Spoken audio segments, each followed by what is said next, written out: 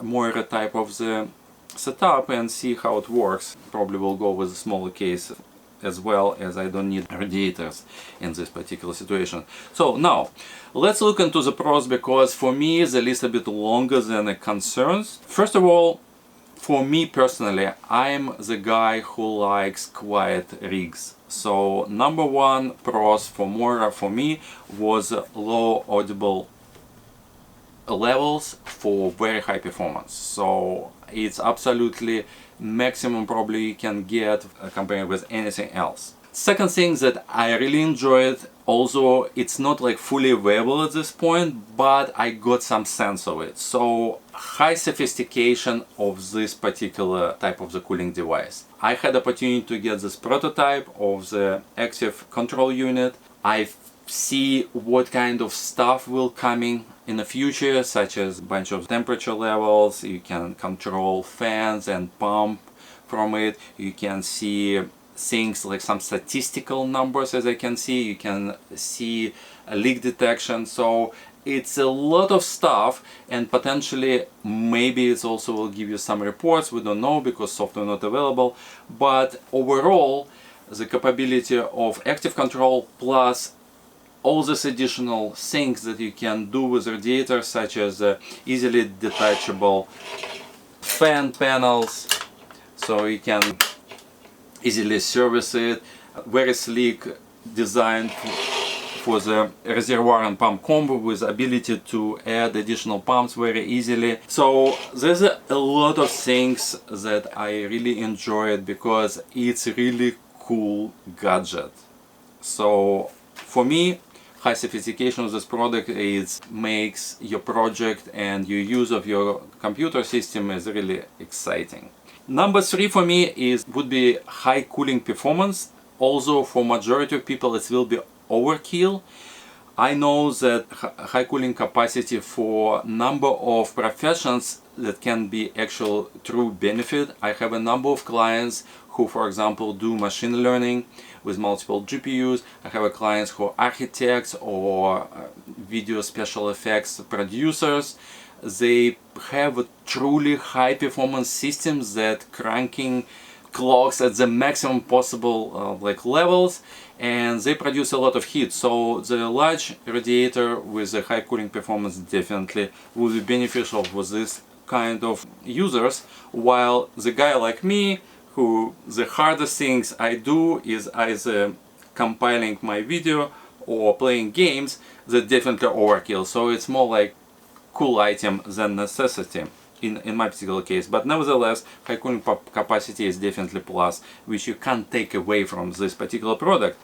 Another benefit that it's not necessarily belongs to this particular model, but in general, so this is external system. So for any of you who like putting a radiator in a different room, or like drilling holes for tubing and put it in a basement so it's completely in a different place, or you just want a smaller system on your desk and the cooling device sitting on your floor or somewhere like a little bit out of the way, so this is definitely a positive item for being external system, which has a decent amount of either freestanding on the legs, like in my case, or it can be mounted on a wall, or it can be mounted on like side of your desk, which will acting as a wall. So it's a lot of options that you can use if you actually after external type of the system. And the last one, it's a little eye of beholder For me, it was really sleek and good looking unit. I'm bashing RGB stuff all the time, but actually I like how the logo looks. I don't even mind ambient light on the bottom. Having cool computer with Radiator like this, it's top notch for me. So now looks into the cons. Without a doubt, the number one concern here will be the cost of this particular radiator and its accessories. When I was building it with all the accessories that I have, it reminded me of buying a car.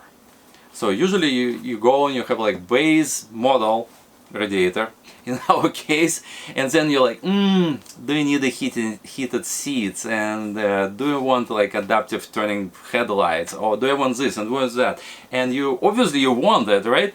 So and then it starts building up. So I didn't even bother, to be honest, to check how much it would be cost to buy a control unit, all the lights, pump, reservoir. So but it will add up, and it definitely costs. Even in some comments from my previous video, some people was like even calling this product stupid because it's overkill and costs too much.